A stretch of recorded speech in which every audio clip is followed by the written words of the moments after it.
Super Saravana stores, Chennai, Madurai, Kovai.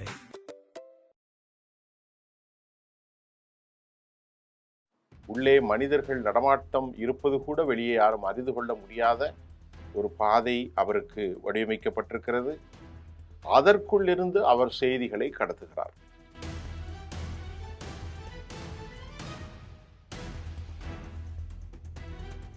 ஹெர்மூஸ் ஜலசந்தியில் கட்டணங்கள் இல்லாமல் அது முழுமையாக திறந்துவிட வேண்டும் என்றும் அமெரிக்காவுடைய கண்டிஷன்கள்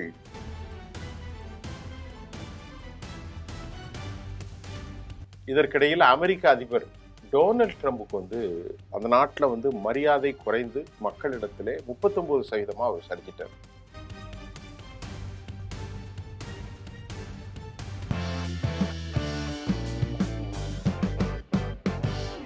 நேயர்களே, இன்றைக்கு சர்வதேச செய்தியில அமெரிக்காவுக்கும் ஈரானுக்கும் என்ன நடக்கிறது ஒன்றும் புரியவில்லை என்று பலர் பதட்டப்பட்டு கொண்டிருக்கிற நேரத்தில் நம்முடைய நேயர்களில் பலர் அந்த செய்தியை அறிந்து கொள்வதற்கு தொடர்ந்து ஆவலாக இருக்கிறோம். நிலவரம் அமெரிக்கா நான் மறுபடியும் பதிவு செய்கிறேன். அமெரிக்கா தற்போது கீழே விழுந்த போதும் கூட அந்த காயங்கள் தன்னை எதுவும் செய்யவில்லை என்ற நடவடிக்கையில் உலகத்திற்கு ஒரு பிம்பத்தை, ஒரு மாய பிம்பத்தை அவர்கள் ஏற்றி வருவதை நாம் காணக்கூடியதாக இருக்கின்றது. இப்பொழுது இன்று காலை வெளியான ஆக்சியோஸ் நியூஸில் 60 நாட்களில் பேச்சுவார்த்தை என்பதை, 60 நாட்களில் மறுபடி போர் நிறுத்தம், அந்த 60 நாட்களுக்குள் அணு ஆயுத பேச்சுவார்த்தைகள் தொடரலாம் என்பதற்கு அமெரிக்கா இணங்கியிருப்பதாக செய்திகள் வந்திருக்கிறது. 60 நாட்கள் என்றால் 2 மாதங்கள். அடுத்து 2ஆம் நிலை விவகாரம் என்னவென்றால், ஹெர்மூஸ் ஜலசந்தியில் கட்டணங்கள் இல்லாமல் அது முழுமையாக திறந்துவிட வேண்டும் என்றும் அமெரிக்காவுடைய கண்டிஷன்கள் பரஸ்பரம் 2 பேரும் அமெரிக்கா பிளாக்கர்ஸ் முழுமையாக ரிமூவ் செஞ்சிடணும் அப்படின்றதும் இன்றைக்கு செய்தியில் வந்திருக்கிறது. ஆக்சியோஸினுடைய செய்தி 60 நாட்களிலே பேச்சுவார்த்தை, அணு ஆயுத குறித்த பேச்சுவார்த்தை முதலாவது. இரண்டாவது, 2ஆம் நிலை ஹெர்மூஸ் ஜலசந்தியில் கட்டணங்கள் ஏதும் இல்லாமல் கப்பல்கள் தொடர்ந்து போகலாம் என்பதற்கும் இந்த 2 ஒப்பந்தங்களும் தற்போது 2 பேரும் ஆதரவு அளிக்கலாம் என்கின்ற ஒரு நிலை காணப்படுவதாக அக்சியோஸ் செய்தி நிறுவனம் நமக்கு செய்தியை தந்திருக்கின்றது. இதற்கிடையில அமெரிக்காவுக்கு என்ன கோபம் என்றால், முஜித்தபா கொமேனி மற்றும் டொனால்ட் ட்ரம்ப் அவர்கள் கையெழுத்திடுவதற்கு சில விஷயங்கள்ல ரொம்ப தாமதமாகுதான். அப்படிங்கிறத தான் முஜித்தபா கொமேனி என்ன எப்படி தாமதமாகுது அப்படின்ட்டு நாம இன்டர்நேஷனல் மீடியாக்களில் வந்த சில செய்திகளை உற்று நோக்கினால், ஈரான் போரில் பல தலைவர்கள் கொலை செய்யப்பட்டு விட்டார்கள். இன்றைக்கு பிரைம் ஏர் ஸ்ட்ரைக்கின் காரணராக முஜித்தபா கொமேனி இருக்கிறார். இந்த உலகத்தில் பெரிய நாசகார சக்தி இஸ்ரேல் மட்டும்தான். அதனால முஜித்தபா கொமேனி எந்த நேரமும் கொல்லப்படுவதற்கு சாத்தியம் இருக்கிறது என்பதையும், கடந்த காலத்தில் பல தலைவர்கள் இறந்து போனதையும் உணர்ந்து கொண்ட ஈரானுடைய ராஜ தலைமை அவர் எங்கிருக்கிறார் என்பது புரியவில்லை. ஆனால் உலகத்தில் பல செய்தி என்ன வருதுன்னா, அவர் பெரிய மலைகளுக்கு கீழ் ஆழமான பகுதிகளில் அவர் தங்க வைக்கப்பட்டிருக்கிறார். அதில் ஆரவாரம் இல்லாமல் உள்ளே மனிதர்கள் நடமாட்டம் இருப்பது கூட வெளியே யாரும் அறிந்து கொள்ள முடியாத ஒரு பாதை அவருக்கு வடிவமைக்கப்பட்டிருக்கிறது. அதற்குள்ளிருந்து அவர் செய்திகளை கடத்துகிறார். எப்படி கடத்துகிறார்? ஒசாமா பின் லேடன் தோராபுரா மலையின் அடிவாரத்தில் இருந்து கொண்டு செய்திகளை எப்படி அமெரிக்காவுக்கு எதிராக தலிபான்களோடு உறவுகளோடு இருந்தாரோ, பாகிஸ்தான் எல்லையிலே அவர் பின்னால் சென்றார். அதற்கு பிறகு அவருக்கு ட்ரீட்மெண்ட் கொடுத்த பாகிஸ்தான் டாக்டர் தான் காட்டி கொடுத்தார். அது எல்லோருக்கும் தெரியும். அமெரிக்கா ஆபரேஷனுக்கு அவர் சரியாக அந்த வீட்டை காட்டி கொடுத்தார். ட்ரைபல் மக்கள் வாழுகிற அந்த குடிகளுக்கு மத்தியில் ஒரு வீட்டில் அமெரிக்கா ஆபரேஷனை நடத்தியது. அது எல்லோருக்கும் தெரிந்த விவகாரம். அதை போன்று முஜித்தபா கொமேனி அமெரிக்கா மற்றும் முசாத்தினுடைய கண்களில் மண்ணை தூவி அவர் எங்கு இருக்கிறார் என்பதை அறிந்து கொள்ள முடியாத மர்ம பாதையில் அவர் இருப்பதாகும். இப்போ ஒரு செய்திகளை அமெரிக்கா அவர்களுக்கு கொடுக்கிறது என்றால் அந்த செய்தி அவருக்கு போய் சேருவதற்கு நேரடியாக போகாது. அது யாரோடு கொடுப்பார்கள்? அப்போ அவரை ஃபாலோ பண்ண முடியாத அளவிற்கு மற்றவர்களுக்கு பல கிலோமீட்டருக்கு நேரடியாக செல்லாது. அங்கிருந்து இங்கிருந்து அங்கிருந்து இங்கிருந்து அப்படி போய் இப்படி போய் அப்படி ஒரு வளையத்தை கவனமாக வைத்து கடைசியில் அவருக்கு எப்படி போகிறது என்று யாருக்கும் தெரியாது. அதை அவர் போய் சேருவதற்கு பிறகு அவர் அதை படித்து அவருடைய பதில் எப்படி வருதென்றால், இன்றைக்கு நாம் ஏற்படுத்துகிற மாதிரி டிஜிட்டலோ ஃபோனிலோ வாட்ஸ்அப்பிலோ மெசேஜ் எதுவுமே கிடையாது. அந்த காலத்தில் பேசுகிற ஒரு பாஷை, பெர்ஷியர்களுடைய லோக்கல் பாஷை. அந்த பாஷையின் மூலமாக அது யாரும் அறிந்து கொள்ள முடியாத ஒரு பாஷை. அரபி கிடையாது, இப்பொழுது பேசுகிற ஈரானிய பாஷை கிடையாது. அதில் அவர் சில குறிப்புகளை எழுதி அதில் கொடுக்குறார். அது என்னன்னு தெரியும். இலையில் எழுதுறாரா, தலையில் எழுதுறாரா, பீங்கானில் எழுதுறாரா, பேப்பர் எழுதியிருக்காரா தெரியாது. ஆனால் அதை கொண்டு வந்து இதே போன்று 10 நாட்கள் 5 நாட்களுக்கு பிறகு ஊரெல்லாம் சுற்றி அதற்கு பிறகு அது நிர்வாக தலைமைக்கு எப்படியோ வருது. நிர்வாக தலைமை அதை பெற்றுக்கொண்டு இம்ப்ளிமெண்டேஷன் அதை என்ன செய்வாங்க, மெழுகுத்திரி போன்ற ஒரு வெப்பம் பரவக்கூடிய ஒன்றில் அந்த பேப்பரை காட்டுவார்கள். அதில் உள்ளே அவர் குறித்திருக்கிற சில குறிப்புகள் வெளியே வரும். சிறிது நேரத்தில் அவகாசம் கொடுக்கப்பட்டு இவர்கள் புரிந்து கொண்ட பின்பு முழுமையாக மறைந்து போய்விடும். அவ்வளவுதான். அப்போ இன்டர்நேஷனல் ஏஜென்சியோ யாரும் யாருக்கு எந்த செய்தி வந்தது, என்ன ஆதாரம், எப்படி எழுதியிருக்கிறார், அவர் இருக்கிற இடம் என்ன, எதுவுமே கண்டுபிடிக்க முடியாது. அந்த அளவிற்கு வலையமைப்பை பாதுகாப்பில் முஜித்தபா கொமேனிக்கு வைத்திருப்பதால் இதில் ஏற்படுகிற தாமதத்தில் அமெரிக்கா கடுமையான கோபமுட்டு சினமுட்டு இருப்பதாகவும் செய்திகள் நம்மை வந்தடைந்திருக்கிறது. ஆகவே இது ஒரு பெரிய சிக்கல். எந்த முடிவெடுத்தாலும் முஜித்தபாவிடம் சென்று முஜித்தபா அதை பார்த்து பெர்ஷியன் மொழியில லோக்கல் மொழியில எழுதி கொடுக்கப்பட்டவர்களிடத்தில் வேறு விதமாக ஒரே நேரத்தில் ஒரே ஆளை கொடுக்க மாட்டாங்க. பல ஆட்களை நியமித்து அது முசாமா பில்லேடன் எப்படி குதிரையில் போனாரோ அதே மாதிரி போய் காரில் போக மாட்டாங்க, பஸ்ஸில் போக மாட்டாங்க. சேட்டலைட் பிக்சர்ஸ் எதுவுமே அவரை தொடர முடியாது. என்ன பண்ணுவாங்கன்னு யாருக்கும் தெரியாது, ஆனால் எப்படியோ பண்ணி விடுவாங்க. இப்படி ஒரு பாதுகாப்பு வளையத்தில் அவர் இருக்கிறதாகவும் சொல்லப்படுகின்றது. இதற்கிடையில் அமெரிக்க அதிபர் டொனால்ட் ட்ரம்புக்கு அந்த நாட்டில் மரியாதை குறைந்து மக்களிடத்திலே 39% அவர் சரிஞ்சிட்டார்.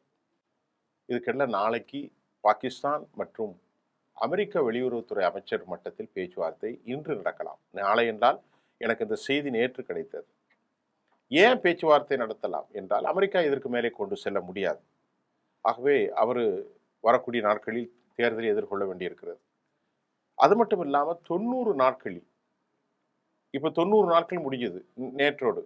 பந்தர் அப்பாஸ் துறைமுகம் அருகே 90 நாட்களுக்கு முன்பு அமெரிக்கா தாக்குதலை நடத்தியதை ஈரான் பதிலடி கொடுத்ததும் இப்பொழுது மாறி மாறி இது ஒரு தொடர் கதையாக போர் எப்போது எப்படி ஓயும் என்ற கேள்வி எல்லோருக்கும் விலகுது. இப்போ இதற்கு ஈரான் என்ன சொல்லுதென்றால், யுத்த நிறுத்த மீறல் இது அமெரிக்காவே பொறுப்பு. அமெரிக்கா எங்களிடமிருந்து பெறுவதற்கு இந்த போரை நடத்தி வருகிறது. அவர்கள் எங்களிடமிருந்து தான் எதையோ பெறப்போகிறார்கள். எங்களுடைய எண்ணெய் வளத்தை, எங்களுடைய கடல் வளத்தை, எங்களுடைய மலை வளத்தை, எங்களுடைய எல்லாவற்றையும் பெறுகிறார்கள் அவர்கள். நாங்கள் அமெரிக்கர்களிடத்தில் எதுவும் பெறக்கூடிய லெவலில் இல்லை. அவர்கள் உலகத்தை சுரண்டி பழக்கப்பட்டவர்கள். அப்படித்தான் ஈரான் அமெரிக்கா மீது சொல்கிறது. மேலும் அமெரிக்காவுக்கு 2 வழிகள் மட்டுமே உள்ளதாக ஈரான் சுட்டி காட்டியுள்ளது. ஈரான் அல்ல, அமெரிக்கா சுட்டி காட்டுகிறது. அமெரிக்கா என்ன சொல்லுது, 2 வழிதான் எங்களுக்கு இருக்கு. ஒன்று, ஈரானுடன் இந்த போர் ஒப்பந்தத்தை மேற்பது, ஒரு நல்ல ஒப்பந்தத்தை மேற்கொள்வது. இது பாயிண்ட் நம்பர் 1. இரண்டாவது, தாக்குதலை நடத்தி வேலையை கரக்கச்சிதமாக முடிப்பது.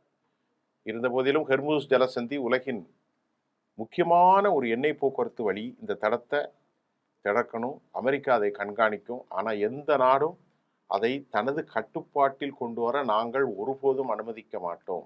இதைத்தானே 3 மாசமா சொல்லிக்கிட்டு இருக்கா, இதைத்தானே பல வருஷமா சொல்லிக்கிட்டு இருக்கீங்க. ஆனால் ஒன்றும் செய்ய முடியலையே உங்களால். அதுதான் இப்போ அமெரிக்கா சொல்லுது, எந்த நிலையிலும் ஹெர்முஸ் யார் கையிலையும் விட மாட்டோம். அவன் வீட்டுக்கு இவர் யாரும் சொல்றது என்ன சொல்றீங்க? அமெரிக்கா அதை தொடர்ந்து கண்காணிக்கும். எந்த நாடும் அதை தனது கட்டுப்பாட்டில் கொண்டு வர முடியாதுன்னு அமெரிக்க அதிபர் சொல்லியிருக்கார். இப்போ இதை தாண்டி ஈரான் தனது அதிக செறிவூட்டப்பட்ட யுரேனியத்தை அமெரிக்காவிடம் ஒப்படைக்க வலியுறுத்தி வருகிறது. அமெரிக்காவிடம் ஒப்படைக்க வேண்டும் என்று அமெரிக்கா வலியுறுத்தி வருகிறது. அமெரிக்கா மற்றொரு கருத்தில் என்ன சொல்கிறது என்றால், இந்த யுரேனியத்தை எங்களிடம்தான் ஒப்படைக்க வேண்டுமே அல்லாமல் ரஷ்யாவிடத்திலோ சீனாவிடத்திலோ ஒப்படைப்பதை அமெரிக்கா ஒருபோதும் ஏற்றுக்கொள்ளாது. இவர்களுக்கு ரொம்பவே மெனக்கிடுறாங்க அமெரிக்கா. நாங்கிட்ட தான் இருப்போம். சரி, இந்த போருடைய நிலவரம் என்ன? வாஷிங்டன் போஸ்ட்ல வந்த செய்தியை பார்க்குறோம். இந்த போருடைய நிலவரம் வேற ஒன்றும் இல்லை. அமெரிக்கா போர் செய்வதற்கு தகுந்த வல்லமை இருக்கிறதா? இதைத்தான் வாஷிங்டன் போஸ்ட் சொல்லுது. வல்லமை அவர்களிடத்தில் இல்லை. அமெரிக்கா நியர்லி லாஸ் மோர், அதிகமான தாடு, ஹாஃப் ஸ்டாக் அப்படிங்கிறது.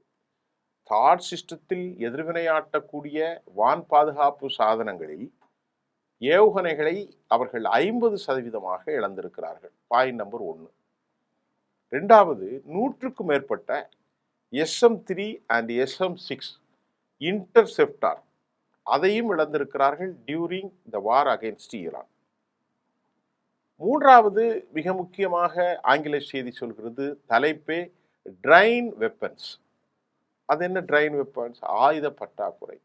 அமெரிக்கா ATACMS மிசைல், அமெரிக்காவினுடைய ATACMS மிசைல் மிக அதிகமாக இழக்கப்பட்டிருக்கிறது. ஆகவே அடுத்த செய்தி, ஈரானுக்கு எதிரான அந்த போரில் வெரி புவர் மியூனிஷன்ஸ், அதாவது அமெரிக்காவினுடைய குண்டுகளின் பலம் மிக மிக மிக மிக மிக மிக கீழே போய்விட்டது என்பதை வாஷிங்டன் போஸ்ட் சொல்லியிருக்கிறது. இப்போ இந்த போர்ல யார் ஜெயித்தா? அதைத்தான் பலரும் கேட்கிறார்கள். அமெரிக்கா தோல்வி அடைந்ததாகத்தான் பலரும் சொல்லிக் கொண்டிருக்கிறார்கள். அமெரிக்காவுடைய கண்ணில் ஈரான் விரலை விட்டு ஆட்டுகிறது. ஈரான் அமெரிக்காவினுடைய பொய்களை போன்றே அதே பாணியில் வேறொரு பொய்களை சொல்லி நேற்று முன்தினம் அமெரிக்காவை ஏமாற்றினார்கள். அந்த செய்தி என்னன்னு பார்ப்போம். ஈரான் அமெரிக்காவின் பொய்களை போன்று வேண்டுமென்றே ஈரான் அமெரிக்கா ஒப்பந்தத்தை ஏற்றுக்கொள்ளப்பட்டதாக ஒரு பொய்யான செய்தியை தஸ்னீம் நாளிதழ் சொன்னதாக ஈரானுடைய அரசு தொலைக்காட்சி செய்திருப்பது அமெரிக்காவை உச்சபட்ச கொதிநிலைக்கு சென்று விட்டது. எப்போதும் அமெரிக்கா பொய் தானே சொல்லுவாங்க. இப்போ அமெரிக்கா சொன்னதாக, அதாவது அமெரிக்கா சொன்னதாக ஒரு செய்தியை வெளியிட்டாங்க. உச்சபட்ச கொதிநிலைக்கு கொண்டிருக்கிறது. அடுத்து Marco Rubio, Donald Trump, Marco Rubio ஆக 2 பேருமே கை தேர்ந்தவர்கள் இந்த பொய் சொல்றதுல. குறிப்பாக அணுசக்தி யுரேனியம் விவகாரம் சிக்கலில் இருக்கும் நிலையில் ஈரானுடைய தொலைக்காட்சி, அணுசக்தி யுரேனியம் விவகாரம் இன்னும் முடியாத நிலையில் ஈரானுடைய தொலைக்காட்சி டெலிவிஷன் பொய் சொல்லி இருக்கிறது. அப்படிலாம் முடிஞ்சதாக பொய் சொன்னாங்க. பொய் தான் சொல்லியிருப்பாங்க. இது ஒரு போர்க்கால யுக்தி, மக்களை குழப்புறதுக்கு, அமெரிக்கா பேரை கெடுக்கிறதுக்கு. மற்றொரு விவகாரம், ஹெர்மூஸ் அமெரிக்க படைகள் வெளியேற்றம் மற்றும் ஈரான் பணம் விடுவிக்க வேண்டும் என்ற செய்திகளை வெளியிட்டு குழப்பிவிட்டது. அதுக்கு காரணம், ஹெர்மூஸ்லேருந்து அமெரிக்க படைகள் போயிட்டாங்க, எங்களுக்கு அவர்கள் பணம் தருவதாக ஒப்புக்கொண்டதாகத்தான் இந்த செய்தியை வெளியிட்டது. நவம்பர் மாத தேர்தலில் அமெரிக்க அதிபர் மிகப்பெரிய தோல்வி அடைய வேண்டும் என்றால் இது ராஜதந்திரம் என்றும் சொல்லப்படுகிறது. அமெரிக்க கப்பல்களை இடைமறித்து நிற்கும் ஈரானுடைய வேகப்படைகள், அமெரிக்க கப்பல்கள் எதுவுமே வரல. US ஜெரால்ட் ஆர்ஃபோர்ட்டில் பெரும் உயிர் பலி ஏற்பட்டிருப்பதாக, தீப்பற்றப்பட்டிருப்பதாக ஏற்கனவே வந்த செய்தி. இதையெல்லாம் அமெரிக்கா இன்டெலிஜென்ஸ் மறைக்கிறது. ஆகவேதான் USS Gerald R Ford, USS Abraham Lincoln, USS Tripoli, USS Carl Vinson, USS ட்ரோனி எல்லாமே போயிருக்கிறது. அமெரிக்க கப்பல்களை இப்போது இடைமறித்து நிற்கும் ஈரானுடைய விரைவு போட்டுகள் அமெரிக்க வணிக கப்பல்களை நோக்கி ஈரான் ட்ரோன்களை அனுப்பி வைத்துள்ள நிலையில் அதை சுட்டு வீழ்த்தப்பட்டது என்று அமெரிக்கா கூறுகிறது. இதனுடைய உண்மைத்தன்மை நமக்கு தெரியவில்லை. அமெரிக்க வீரர்களுடைய சாவு எண்ணிக்கை, காய எண்ணிக்கை அவர்கள் பெண்டகன் சொல்கிறார்கள் 423. ஆனால் ஜெரால்ட் ஆர்ஃபோர்டில் ஏற்பட்ட மரணம், கப்பலில் ஏற்பட்ட மரணம், தீ பற்றியதை பற்றி பெண்டகன் மறுக்கிறது. அமெரிக்காவுடைய இந்த மரண விகிதங்கள், காய விகிதங்கள் எதுவுமே அவர்கள் சொல்லல. இதற்கிடையில அமெரிக்கா தங்களிடத்தில் கெஞ்சுவதாக ஐஆர்ஜிசி தன் கருத்தை சொல்கிறது. எப்படியாவது சமாதானத்துக்கு வாங்க என்று ஐஆர்ஜிசி கூறியுள்ளது. ஈரானுடைய ட்ரோன்கள், கன்னி வெடிகள், அமெரிக்கா குற்றச்சாட்டு என்னன்னா, இதை புதைத்து கொண்டிருந்த போது, விதைத்து கொண்டிருந்த போதுதான் நாங்கள் தாக்கினோம். அதை அமெரிக்கா துரோகம் என்று ஈரான் தெளிவாக கோடிட்டு காட்டுகிறது. இப்போ பந்தர் அப்பாஸ் தாக்குனாங்க இல்லையா, ஒரு முறை இல்லை 2 முறை. இப்போ அதுக்கு பதிலடியாக குவைத் அமெரிக்க இராணுவ நிலைகளை ஈரானுடைய ட்ரோன்கள் தாக்குதலுக்கு உள்ளாகினது. 8 பலிஸ்டிக் ஏவுகணைகள், 30 ட்ரோன்களின் மூலம் குவைத்தினுடைய நேவல் பேஸ் மற்றும் அலி அல் சலேம் உட்பட இன்னொரு தளம், 3 அமெரிக்க ஏர்பேஸுகள் கடும் தாக்குதலுக்கு உள்ளாகின. குவைத் நாங்கள் மறைத்து தடுத்து விட்டோம் என்று வழக்கம் போல் சொல்கிறார்கள். அமெரிக்காவுடைய கேந்திர முக்கியத்துவம் வாய்ந்த இடம் ஈரான் தாக்கியதா அல்லது ஈரானுடைய ஆயுத குழுக்கள் தாக்கியதா என்பதை இன்னும் அறியப்படவில்லை. இந்த தாக்குதலை யார் தாக்கினான்னு ஈரானும் சொல்லலை. ஆனால் ஈரானுடைய ஆதரவான ஆயுத குழுக்கள், ஹத்தாபி ஆயுத குழுக்கள் நிறைய இருக்கிறாங்க. ஹிஸ்புல்லா யார் என்று தெரியவில்லை. ஈரான் அமெரிக்காவின் நடவடிக்கைகள் பயந்து இருக்க முடியாது என்றும் கூறியுள்ளது. மத்திய கிழக்கு நாடுகளில் நடைபெறும் இந்த போட்டி ஒரு இறுதி நிலையிலே இருக்கிறது. பேச்சுவார்த்தை முறிந்தது. ஈரானுடைய அசுர பலம் தற்போது நிரூபிக்கப்பட்டிருக்கிறது. இந்த தாக்குதலுக்கு உள்ளான நிலையில் துல்லியமான தகவல்கள் எதுவுமே வெளியாகவில்லை. எங்க குவைத்தில் எவ்வளவு லாஸுங்கிறது. இப்போ இந்த 60 நாட்களில் ஒப்பந்தம் முடிவுக்கு வந்தால் பரஸ்பரம் மாறி மாறி தொடர்ந்து தாக்குதல் நடத்தி வரும் நிலையில் அமெரிக்கா திணறுகிறது. ஈரான் பெர்ஷியன் வளைகுடாவில் அனுமதி இல்லாமல் வந்ததை ஐஆர்ஜிசி முதல்ல எச்சரிக்கை விட்டாங்க. யாருக்கு? அமெரிக்க கப்பல்கள் எச்சரிக்கை விடுத்தார்கள் என்று சொல்லப்படுகிறது. ஆக அமெரிக்கா கப்பல்கள் உள்ளே நுழைய முடியாது. உள்ளே போனால் தாக்குதல் நடக்கும். சர்வதேச அளவில் கச்சா எண்ணெய் விலை அதிகரிப்பு, பந்தர் அப்பாஸின் தற்காலிக தாக்குதல் நடத்தியதாக அமெரிக்கா தெரிவித்துள்ளது. அவர்கள் பந்தர் அப்பாஸில் ஏன் தற்காலிக தாக்குதல்? போர் பிரச்சனை தான் போயிட்டு இருக்கு. அமெரிக்க வீரர்கள் மரண விகிதம் அதிகரித்து வருவதாகவும் கூட பல செய்திகள் வருகிறது. இதற்கிடையிலே ரேடார் கருவிகள் முடக்கிய நிலையில் வந்த கப்பல்களையும் கூட, ஜிபிஎஸ் கருவிகள் எல்லாம் அதை சர்ச் பண்ண முடியாத, தேடுதல் நடவடிக்கை முடியாத ஒரு நிலையில் ஈரான் வலிமையாக அதனை துல்லியமாக கண்டறிந்திருப்பதாகவும் சொல்லப்படுகிறது. இந்த பந்தர் அப்பாசி தாக்குதலை தொடர்ந்து ஹெர்மூஸ் வளைகுடாவில் ஓமன் மற்றும் ஈரான் ஆகிய 2 நாடுகளும் ஹெர்மூஸ் ஜலசந்தியில் டோல் அமல்படுத்த நடவடிக்கை எடுக்க திட்டம் தீட்டி வருவதாக வெளியான தகவலை அடுத்து அமெரிக்கா அமெரிக்காவை கடுமையாக ஓமனை மிரட்டினார்கள். அமெரிக்கா மொத்தமாக காலி செய்ய நடவடிக்கை எடுக்க போவதாக ஓமனை மிரட்டினார்கள்.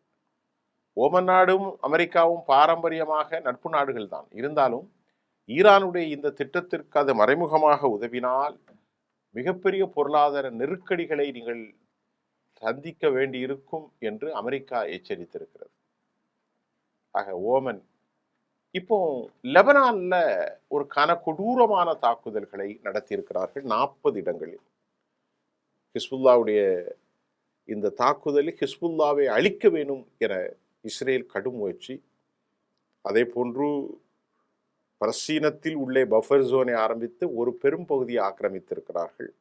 லெபனானில் லிட்டானியா ஆற்றுக்கரைக்கு அந்த பக்கம் 10 லட்சம் மக்களை ஃபோர்ஸபுல் எவாக்குவேட்டட். மேற்கு கரையிலே இன்னும் குடியேற்றங்கள். இஸ்ரேலுடைய அநியாயம் தாங்க முடியாது. ஆனால் இதை எதிர்கொள்வது மாதிரி ஹிஸ்புல்லாக்கள் இஸ்ரேலை பலிஸ்டிக்ஸ் ஏவுகணை நடத்தி அழிவை சந்திக்கும். எனவே இஸ்ரேல் இராணுவம் பயங்கர தாக்குதல். ஹிஸ்புல்லா வெறும் 150 வினாடிகள்ல வந்துருமா.